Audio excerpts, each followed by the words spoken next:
Hola hermanos, el día de hoy, 7 de julio del 2022, es jueves de la 14ª semana del tiempo ordinario. Jueves, la devoción a Jesús Eucaristía. Está por demás insistirles en que debe crecer cada día más en nuestro corazón. Quien tenía una grandísima devoción precisamente a Jesús Eucaristía y al Sagrado Corazón de Jesús, ya les hablaré, es la beata del día de hoy, la beata Sor María Romero Meneses. Bueno, vamos por partes. A ver, Sor María Romero es nicaragüense de origen. Ella nace el 13 de enero de 1902 en Granada, de una familia bastante acomodada. Su papá, don Félix, había sido incluso ministro de Finanzas en uno de los gobiernos liberales. Su mamá, doña Ana, pues tenía muchos dotes artísticos y de hecho a la niña le inculcaron esto. No es la segunda de 12 hijos, imagínense ustedes. Y bueno, esa es una muchachita de pequeña, era generosísima, desde pequeña, era generosísima, generosísima. Cuentan de un montón de episodios en los que se quitaba el vestido más bonito que andaba y se lo daba a los niños, a las niñas pobres. Bueno, gestos que para qué les voy a contar, ¿verdad? Y bueno, logra entrar, es una de las primeras alumnas de las Hijas de María Auxiliadora cuando ellas fundan en 1911 el colegio en Granada. Ella ya había recibido la primera comunión, como se le dice, pero ahí va a potenciar realmente toda la vida espiritual. Las hermanas encuentran en ella pues una arcilla moldeable y le van a dar muy buena forma, realmente que sí. Y le encantaba la música, la pintura, era una artista completa, ¿no? Siempre alegre, cuentan que siempre estaba alegre. Y bueno, resulta ser que a los 18 años pues va a Santa Tecla, a El Salvador, a la formación, ¿no? Como postulante, como novicia, y luego ya profesará religiosa, creo que en 1923 será su primera profesión religiosa. Y luego, pues, para 1929, 1930 ya hará sus votos perpetuos. Está en El Salvador un año, luego regresa a Granada, a su colegio, y ahí estuvo durante 7 años. Era profesora de música, de pintura, de mecanografía. Bueno, con los dedos, ¿verdad? Había que enseñar. Dicen que las clases con ella eran fantásticas. A partir de 1924, fíjense, hombre, bueno, su primera experiencia mística la tiene cuando ella es apenas novicia. Hay una historia muy linda con respecto a esto porque escuchó la voz del Señor que le hablaba y que le decía que ella era la consentida del Padre y la predilecta. Le dijo Jesús, no, tú eres la predilecta de mi madre y la consentida de mi Padre. Ay, madre del Señor Jesucristo, se le ponen de los pelos de punta a uno escuchando esas cosas, ¿no? Y bueno, y entonces ella tenía un cuadernito negro, una libreta negra, donde iba anotando todos sus pensamientos, sus oraciones. De hecho, les voy a invitar a que hagamos al final una de esas oraciones, pensamientos. Hoy en día eso se le dice escritos espirituales, están publicados, ¿no? Ella los leía, se los leía a las jóvenes, ¿no? Lo que ella iba anotando, entonces luego se los compartía. Claro, no eran frases solo de ella tenía ahí frases de un montón de santos, de San Juan de la Cruz, de Santa Catalina de Siena, es decir, vamos, y lógico, de los fundadores salesianos, ¿no? En fin, y luego, pues después de 7 años de estar ahí, en 1931 es destinada pues a San José de Costa Rica, y ahí estuvo 46 años. Y ahí es donde se pone buena la cosa. Evidente, ya les digo, ya había una fama de una mujer muy llena de Dios. Decía uno de sus confesores, uno de sus directores espirituales, que si no era santa, que poquito le faltaba para hacerlo. Bueno, en el momento en el que lo dice. Y entonces durante 46 años se va a dedicar a llevar adelante la palabra en San José de Costa Rica. Se da cuenta de que está cundiendo por todas partes, sobre todo el protestantismo, ¿no? De corte latinoamericano, pentecostal, y entonces ella funda un grupito de misioneritas, y entonces con las misioneritas va casa por casa, entronizando a María Auxiliadora, y adivinen a quién. Sí, exacto. Al Sagrado Corazón de Jesús, era devotísima del Sagrado Corazón de Jesús. Ya ven que me cae muy bien ella. Bueno, entonces el tema es que van fundando oratorios. No me acuerdo exactamente del número, pero creo que en todo el área de San José y sus alrededores también fundaron un poquito más de 36 oratorios.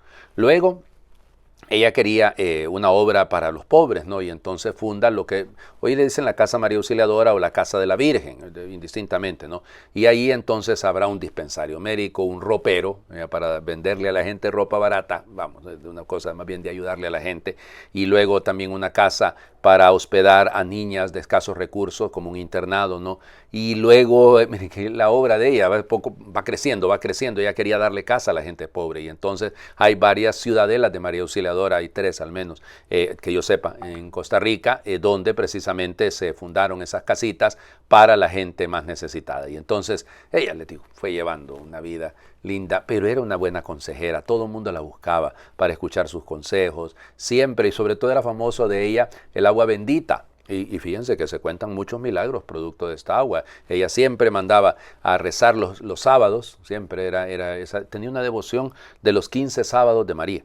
Y entonces iba pidiéndole a la gente que hiciera, sobre todo cuando había una gran necesidad. Y ya les digo, el tema del agua bendita, y se hizo famosa por eso, ya la gente ya la llamaba que era una santa, ¿no?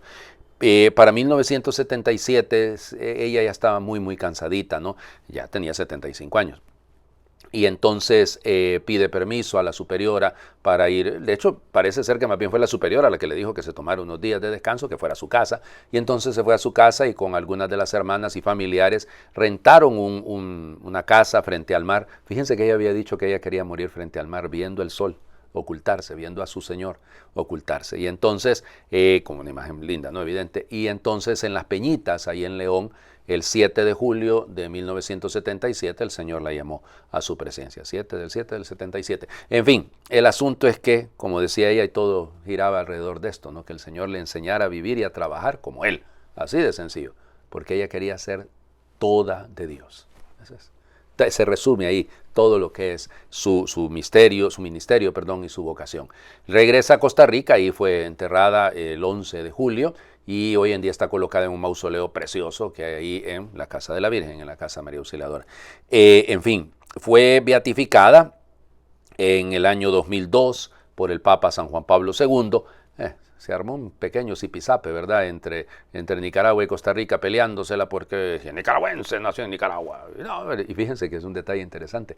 Parece ser que ella nunca se nacionalizó costarricense. La nombraron ciudadana honoraria de Costa Rica, pero ella no se nacionalizó. Ella siguió siendo nicaragüense. Bueno, detalle, no vamos, nadie en el reino de los cielos no hay nacionalidades. Y bueno, y ustedes dirán, bueno, padre, pero entonces quiere decir que en Centroamérica solo los Romero pueden ser santos. Es que estoy viendo la imagen de Óscar Arnulfo Romero. Pues óiganme, yo, por el lado de mi papá están emparentados con los Romero, o sea que tal vez me cae un poquito a mí, ¿verdad? Bueno, vamos a las lecturas del día de hoy. Ok, advierto con tiempo. ¿Y cómo vamos de tiempo? Bueno, ya hablé bastante de ella, pero advierto con tiempo. Advierto porque el que avisa no es traidor. Mi texto favorito de todo el Antiguo Testamento es el que vamos a leer. Solo que nos comemos unos cuantos versículos, que bueno, hay que entender por qué lo hace litúrgicamente la iglesia. Oseas, capítulo 11, versículos del 1 al 4 y luego el 8 y el 9. Cuando Israel era niño, yo lo amé, y de Egipto llamé a mi hijo, dice el Señor.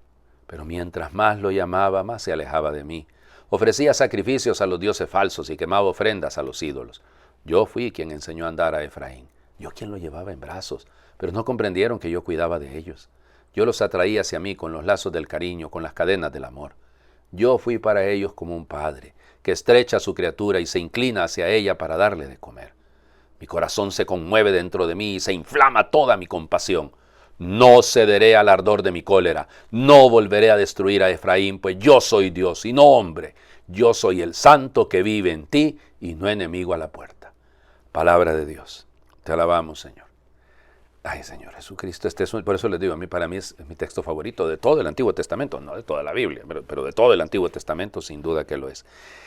Miren, hemos escuchado a Amós, hemos escuchado a Oseas también en estos días, reclamándole a Israel, tu becerro, Samaria, y acuérdense todo lo que dice, no irás al destierro, y todas las cosas fuertes que dice. Pero este capítulo 11 nos revela el corazón de Dios. Fíjense, cuando Israel era niño, yo lo amé. O sea, lo que hace Dios es amar. Y claro, tiene motivos suficientes por todo el desamor del pueblo. Utiliza el término para referirse a Israel, dice Efraín, no, pero y lo mismo. No, o sea, y nos cuenta todo lo que ha hecho. Cuando más lo llamaba, más se alejaba de mí. Y ofrecía sacrificios a los ídolos falsos y quemaba ofrendas a ellos. Y todavía dice, yo fui el que enseñó a caminar a Efraín. Yo lo llevaba en brazos. Pero no entendieron que yo... Ay. Quizás este es el reclamo más duro, ¿no? O sea, no entendieron o no quisieron entender que yo cuidaba de ellos. Yo los atraía hacia mí con lazos de cariño, con cadenas de amor. Eso es, quiere amarrarnos el Señor, pero con su amor. No es que nos quiera aprisionar, no quiere torcernos el brazo o apretarnos el cuello. No, no es la intención de Dios. Y por eso lo dice, yo fui para ellos como un padre. Perdónenme, pero no es padre. Como alguien que estrecha a su criatura y se inclina a ella para darle de comer. No es padre la imagen. Es la imagen de una mamá que agarra a su hijo y le amamanta. O sea, dice, yo fui para ellos un padre, pero no estoy hablando de una imagen de padre, está hablando de una imagen de madre. Y este es Dios. Y entonces fíjense, nos saltamos esos versículos que ya el Señor dice, así como en los días de, y empieza a señalar, está lleno de cólera el Señor. Pero inmediatamente recapacita el Señor y dice, mi corazón se conmueve dentro de mí y se inflama toda mi compasión. Se me mueven las entrañas, dice literalmente, se me revolvió todo por dentro, es lo que dice. Yo soy Dios, no soy hombre, no volveré a castigar a Efraín. ¡Qué belleza, Dios mío! El anuncio del perdón. Es que Dios no actúa como actuamos nosotros. No nos pasa factura, no nos va sacando las cuentas, no va llevando cuenta de nuestros delitos, como dice el Salmo. Eso es, yo soy el santo en medio de ti, no soy enemigo a la puerta. Es que Dios no es un policía que está pendiente a ver si nos pasamos el límite de velocidad. No es eso, Dios no es eso. Y el día que entendamos eso, ese día nos convertimos. Ese día nos convertimos. Por eso es necesario hablar de conversión, ¿no? Mateo, capítulo 10, versículos del 7 al 15. En aquel tiempo envió Jesús a los 12 con estas instrucciones. Vayan y proclamen por el camino que ya se acerca el reino de los cielos. Curen a los leprosos y demás enfermos, resuciten a los muertos y echen fuera a los demonios. Gratuitamente han recibido este poder, ejérzanlo pues gratuitamente. No lleven con ustedes en su cinturón monedas de oro, de plata o de cobre. No lleven morral para el camino, ni 2 túnicas, ni sandalias, ni bordón, porque el trabajador tiene derecho a su sustento. Cuando entren en una ciudad o en un pueblo, pregunten por alguien respetable y hospédense en su casa hasta que se vayan. Al entrar saluden así, que haya paz en esta casa. Y si aquella casa es digna, la paz de ustedes reinará en ella. Si no es digna, el saludo de paz de ustedes, no les aprovechará. Y si no los reciben o no escuchan sus palabras, al salir de aquella casa o de aquella ciudad, sacudan el polvo de los pies. Yo les aseguro que el día del juicio Sodoma y Gomorra serán tratadas con menos rigor que esta ciudad. Palabra del Señor. Gloria a ti, Señor Jesús. Sí, hemos escuchado esta versión en Lucas el domingo pasado, pero la belleza de este texto también, hay que subrayarla, ¿no? Jesús da instrucciones. Entonces, fíjense, ¿qué es lo primero? Manda anunciar la cercanía del reino de Dios. O sea, la iglesia, claro que está en el mundo y que tiene que responder a las realidades del mundo, pero no es de este mundo. O sea, es decir, claro que tenemos que luchar por la justicia, porque se implante la verdad. Tenemos que luchar, claro, por el respeto y la dignidad de todas las personas, por los derechos humanos. Tenemos que luchar, claro, por la ecología, que es un derecho humano. Aunque por allá salga incluso algún cardenal que dice que cuando usted busca un sacerdote no quiere que le hable de ecología. Pues lo siento mucho, me disculpo con él. Claro que no nos buscan por eso, nos buscan, claro, porque quieren ver en nosotros a alguien que les hable de Dios, pero la creación es obra de Dios y tenemos que cuidarla porque es nuestra casa común. A mí que me busquen para hablar de la vida matrimonial, de la vida de los hijos, de la educación, de la vida de la fe, del reino de Dios, claro que de eso voy a hablar. La iglesia existe para evangelizar, decía mi santo preferido, Pablo VI. Entonces, claro que la iglesia existe para eso, ¿no? Pero el evangelio no podemos reducirlo a mero catecismo, ¿no? Y entonces, cuando dicen estas cosas, están atacando al Papa. Es al Papa al que están atacando. Porque el Papa habla de la defensa de la tierra, de la casa común. Pero no habla solo de eso, ¿eh? Se equivocan los que piensan así. El Papa no es un trabajador social que está hablando solo de cosas sociales, sino que está hablando del evangelio encarnado, del evangelio hecho realidad. Y yo creo que eso tenemos que hacerlo todos, pues. Nada malo en que podamos defender la dignidad de cada persona, la dignidad de nuestro mundo, la dignidad de nuestra casa común. Claro, el Señor, insisto, eso es también instaurar el reino. Y lo dice claramente, ¿no? Nos dice, ¿qué significa también proclamar? Curar enfermos, expulsar demonios, limpiar leprosos y sobre todo, pues entender que detrás de esto, vencer el mal, de luchar contra toda forma de mal, esto es gratis. O sea, no podemos pensar en la evangelización como un camino para enriquecernos. Por eso no lleven ni morral, ni 2 túnicas, ni sandales. Lo está diciendo con toda claridad el Señor. No hagamos del evangelio, de la predicación del evangelio, un camino para que nos reconozcan a nosotros, para que nos valoren, nos aprecien y nos den dinero y nos dé fama y prestigio. No es eso el camino. Y luego lo dice también, habrá momentos en los que los van a reconocer, les van a recibir y otros que no. Y no se engañen con esto. ¿Habrá personas que rechacen lo que ustedes digan? Sí, es cierto. Sí, vamos a vivir esto. Bueno, adelante. Nosotros anunciemos el reino y anunciemos la paz. Anunciemos la paz.